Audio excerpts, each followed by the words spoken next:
todo nuestro mundo informativo es tu mundo. Entra y mira nuestras páginas en las redes sociales Facebook, YouTube, Twitter, TikTok, Instagram. Porque nuestro mundo es tu mundo. La W, la radio de los dos.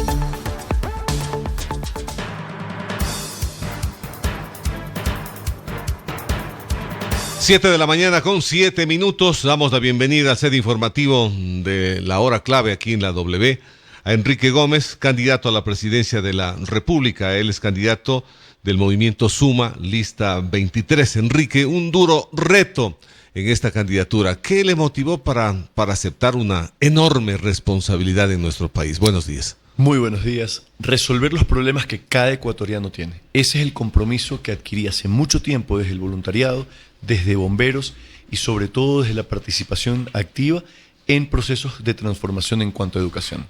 Enrique, ¿qué es o qué actividades de las que tenía usted antes de asumir esta responsabilidad grande? Mira, la descripción de un medio fue la persona de las 1000 actividades. Y fue curioso porque en son de broma decían todo lo que se ha hecho. En voluntariado, muchas organizaciones, por no decir todas, creamos incluso lo que se llamó la Red de Voluntariado Juvenil. Continuamos con el servicio público, donde hemos estado en instituciones muy variadas, muy distintas, pero siempre garantizando de manera rápida aquello que los ecuatorianos quieren y necesitan. Y por último, en cuanto a la parte de formación académica, he tenido la oportunidad de hacerlo permanente y de manera amplia, lo cual me ha dado la oportunidad de resolver los problemas que se han visto. Asumir esta responsabilidad, ¿cuál es su visión que le enfoca para darle la vuelta a este país? A ver, nosotros desde la experiencia de trabajo en equipo vemos un equipo unido buscando resolver los problemas del país. Y partiendo de esa premisa, yo, por mi experiencia en bomberos, en gestión de riesgos y en trabajo de emergencias, hemos enfocado lo que se llama el rescate. Cuando hablamos de rescate, vemos 4 puntos determinantes: salud, empleo, educación y, sobre todo, seguridad. A partir del segundo al cuarto año tenemos que ver un eje de transformación que cambie esta forma de hacer política en el Ecuador y que vea un Ecuador a largo plazo, que no esté en una transición, en una suerte de refundarse cada 4 años, sino que tenga una visión permanente de crecimiento a pesar de los cambios políticos. ¿Qué hacer desde el gobierno nacional para mover mucho más el tema económico del país, que ha sido un factor realmente que nos ha tenido atados en estos últimos años? Los ingresos de recursos naturales cada vez se van disminuyendo en el país. De alguna manera tienen que incrementarse los recursos económicos para la obra pública, que ha estado muy disminuida, yo diría, en estos últimos 9 o 10 años. No ha existido obra pública en el país, y si la ha habido, ha sido muy escasa.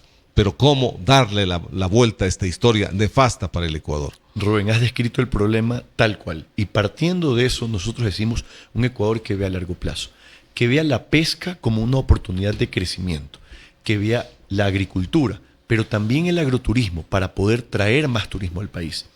Ver una industria petrolera que sigue creciendo, que debe seguir creciendo y que debe seguir garantizando a los ecuatorianos eso que necesitamos. El recurso para tener oportunidades. Pero partiendo de esa premisa, tenemos que tener una visión de largo plazo, donde empatamos la educación y la formación adecuada para que nuestros profesionales en tecnología puedan dar servicios en línea desde Ecuador a cualquier parte del mundo. Que los extranjeros puedan venir a Ecuador, como ya lo hacen aquí en Cuenca, que viven bien, que comen rico, que disfrutan de un paisaje hermoso, pero que además tienen la oportunidad de tener esa seguridad que no tienen en otras partes del Ecuador. Es por eso que nosotros invitamos a que cada ecuatoriano se enfoque en ese punto que quiera desarrollar para resolver problemas en el mundo, porque a través del Internet lo puede hacer desde Ecuador y garantizar eso como una forma de empleabilidad, de generar y de traer más recursos al país. En política de medio ambiente, ¿qué deberíamos hacer, Enrique? Que es otra parte fundamental. Creo que el mundo entero está viviendo momentos complejos del cambio climático. Ecuador acaba de pasar casi poco más de 5 meses de un estiaje bastante fuerte, prolongado. Estamos en una etapa de cambio de estación, así lo dicen los técnicos, no sabemos cuánto va a durar, pero asimismo con nefastos problemas, porque las lluvias han sido intensas las que hemos tenido en estas últimas semanas en la ciudad de Cuenca. Pero hay que trabajar en una política ambiental mucho más agresiva en el país. Yo creo que es la hora de que Ecuador también tenga políticas mucho más claras de protección del ambiente? Tenemos que tener políticas más claras, como usted bien lo dice, Rubén, pero sobre todo garantizar una adecuada relación entre el ser humano, el desarrollo y el cuidado del medio ambiente. No puede ser que con una hiperregulación como tenemos hoy tengamos imposibilitado ese camino al desarrollo que queremos. Las leyes, la normativa tiene que permitir y garantizar que podamos implementar proyectos que garanticen a cada ecuatoriano la oportunidad de desarrollarse, cuidando de manera responsable siempre el medio ambiente. En la parte educativa, yo creo que es fundamental la educación en todos los pueblos del mundo. Es un pilar fundamental. Cómo mejorar y cómo actualizarnos. Yo creo que hay plataformas, hay métodos mucho más actuales. De pronto nosotros estamos quedándonos en el país. Y cómo generar oportunidades a los jóvenes. Si hacemos un poquito de historia, en estos últimos años el número de migrantes ha sido alto. El joven ya no ve oportunidades. Ha perdido la fe de un país de oportunidades. Más bien ha ido a buscar oportunidades en otros países. ¿Qué hacemos ahí? Partamos de la premisa de que la educación tiene la capacidad de cambiar, transformar y rescatar eso que más queremos en el Ecuador, que es una solución a largo plazo. Si nosotros comparamos nuestro modelo con el de otros países, tenemos un retraso significativo. Si a eso le aumentamos la no adecuada alimentación de nuestros niños, no solamente de nuestros niños en edad escolar, sino también en edad, durante el proceso de gestación de la madre, vamos reduciendo esa capacidad de aprendizaje. Nosotros como gobierno tenemos que garantizarle el adecuado alimento a cada madre embarazada, a cada niño que va a la escuela, a cada ecuatoriano que está en un proceso de formación.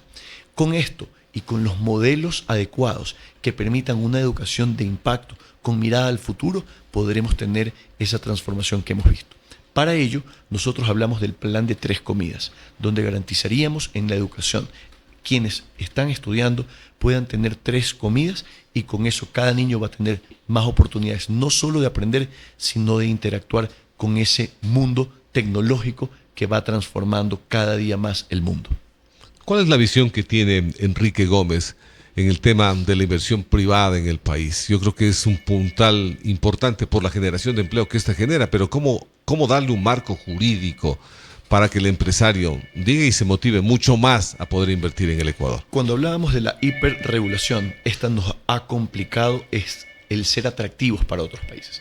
Nosotros tenemos 2 tipos de inversionistas, los nacionales y los extranjeros. Cuando los extranjeros ven un país como Ecuador, dicen, no tengo garantía jurídica. Si es que invierto y tengo un problema, tengo que entrar luego al sistema judicial. Y eso tiene sus tiempos y tiene sus trabas. No tenemos garantía política. Muchos de los empresarios locales dicen, voy a esperar a después de las elecciones para ver, dependiendo de quién gana, ver si invierto o no. Esto detiene al país cada 4 años y esto no puede continuar así. Veamos el ejemplo de Perú. Los gobiernos cambian, hacen transición, pero la industria sigue, la inversión extranjera llega cada vez más. En Ecuador, el impacto de la inversión extranjera es del 0.5% en el Producto Interno Bruto. Si lo comparamos con Perú, está casi en el 7%. Lo comparamos con Colombia, está en el 6.5%. Estos factores hacen que Ecuador necesite más de políticas públicas como las que estos países están tomando. Y ese es un factor diferencial sumamente importante.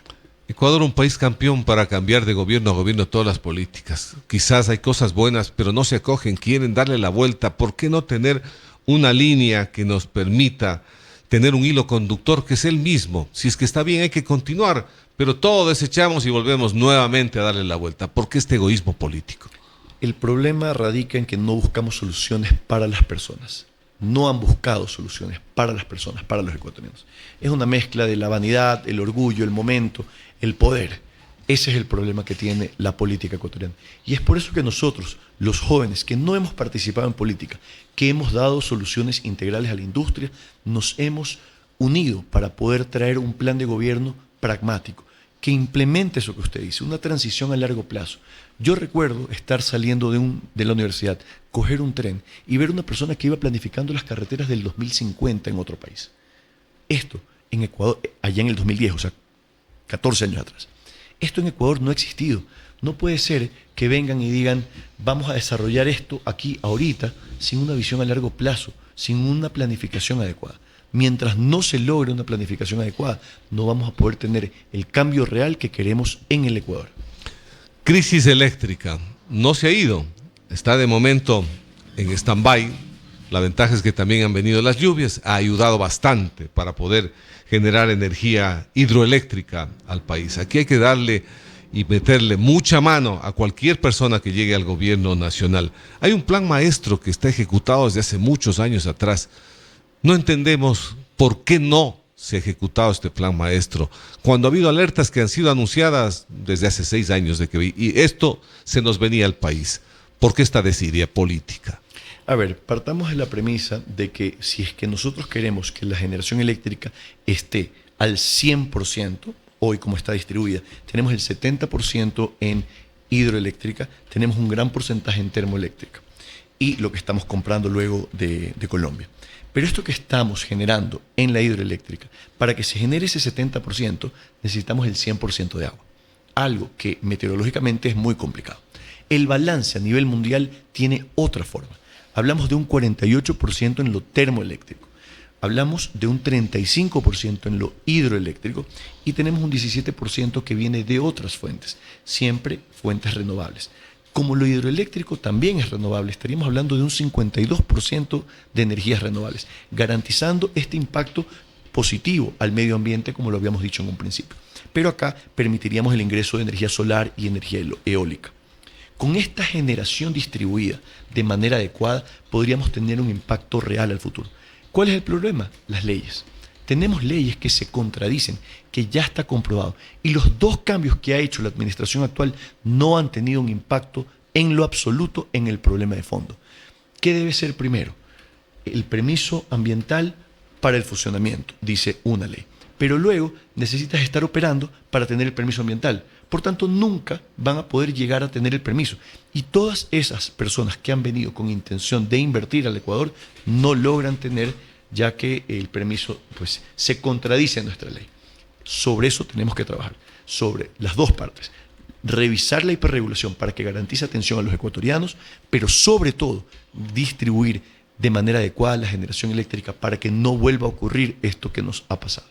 Usted mencionaba al inicio de esta entrevista que uno de sus principales ejes es el tema de la seguridad. En el fondo, suena bien decir la seguridad. El tema es cómo vamos a aplicar. No es tan fácil, es un tema conflictivo.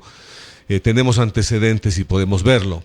Colombia ha llevado muchísimos años sobre este tema. México igualmente. Ecuador, no podemos ya vendarnos los ojos y decir que aquí no tenemos un problema. Tenemos una conflictividad bastante grande. Hemos visto en Cuenca poco, creo que la costa ha sido la más afectada, provincias como Esmeraldas, la misma provincia del Guayas, la provincia de Los Ríos, sobre el tema de las vacunas.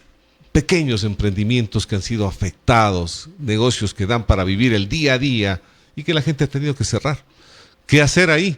¿Cómo aplicar una política mucho más agresiva para parar la inseguridad?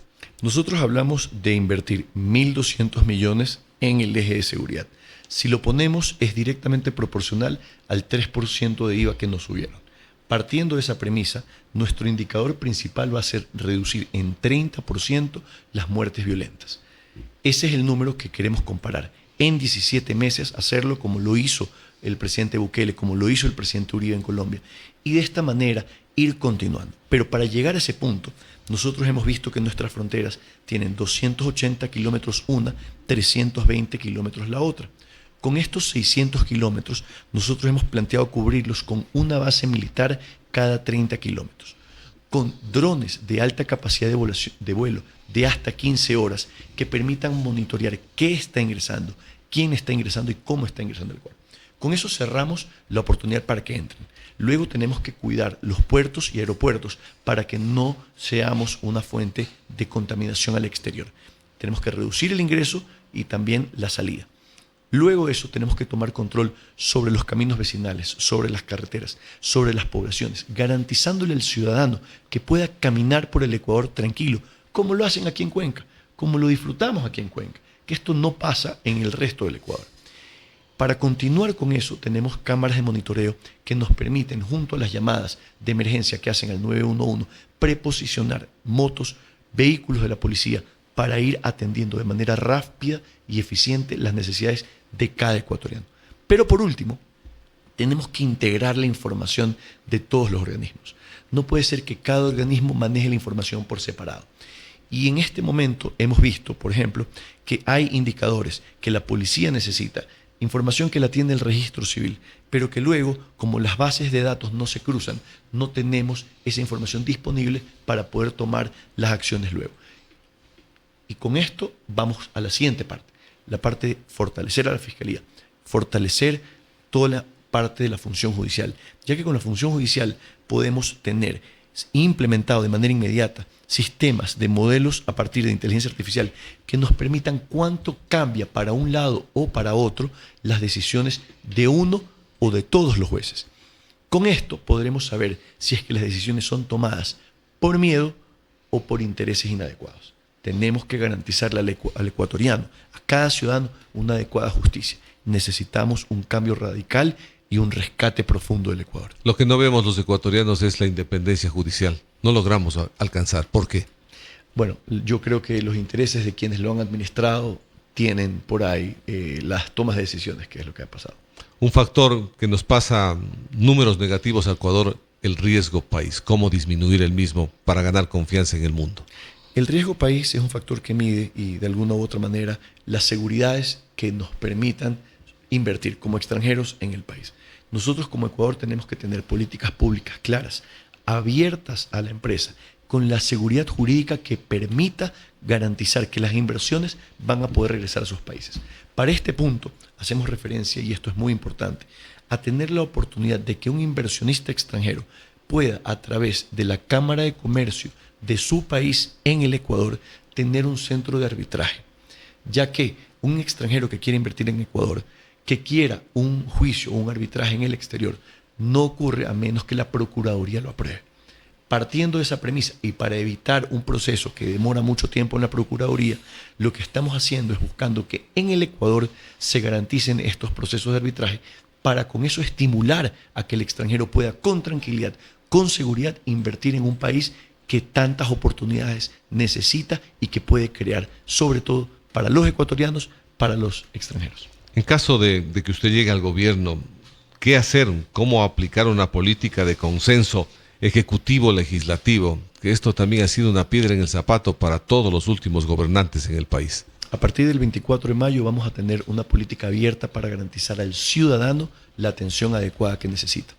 Esto no es un tema de egos, esto no es un tema de orgullo, esto no es un tema de salir y decir lo que se ha hecho, lo que no se ha hecho y contar historias distintas. El país tiene que ser el que mida ese aval, ese paso a paso que se ha logrado dar para conseguir los resultados por y para cada ecuatoriano.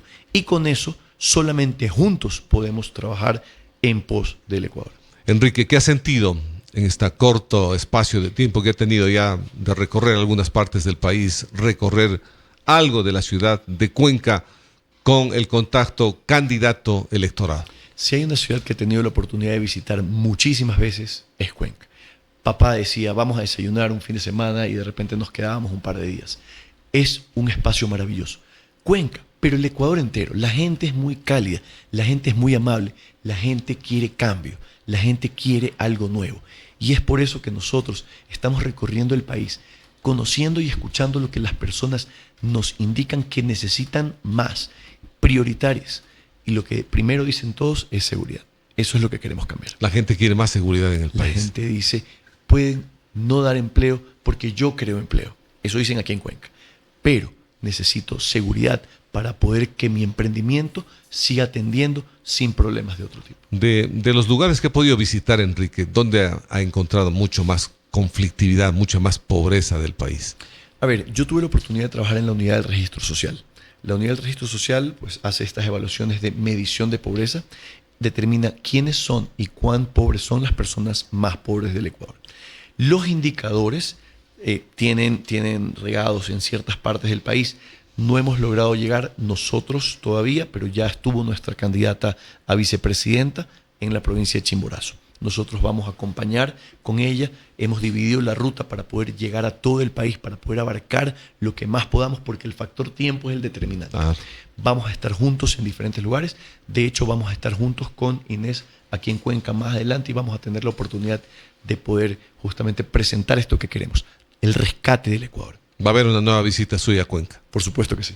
Gracias a Enrique Gómez, candidato a la presidencia de la República por Suma, lista 23. Muy amable por haber estado aquí en este espacio informativo. Rubén, muchísimas gracias por permitirnos este espacio, sobre todo para presentar también esto que no somos. No somos ni un cartón, ni un ladrón. Queremos, junto a la ciudadanía, poder ser la solución para cada ecuatoriano. Muchas Gracias a Enrique Gómez, candidato a la presidencia de la República. Vamos a volver luego de esta pausa aquí en La Hora Clave. En el 2025, que no te falte un sueño por cumplir, un proyecto por realizar, una meta a donde llegar. El futuro es de quienes se atreven a vivirlo. En el nuevo año, que tus sueños tengan alas y te lleven lejos. 2025, 12 meses.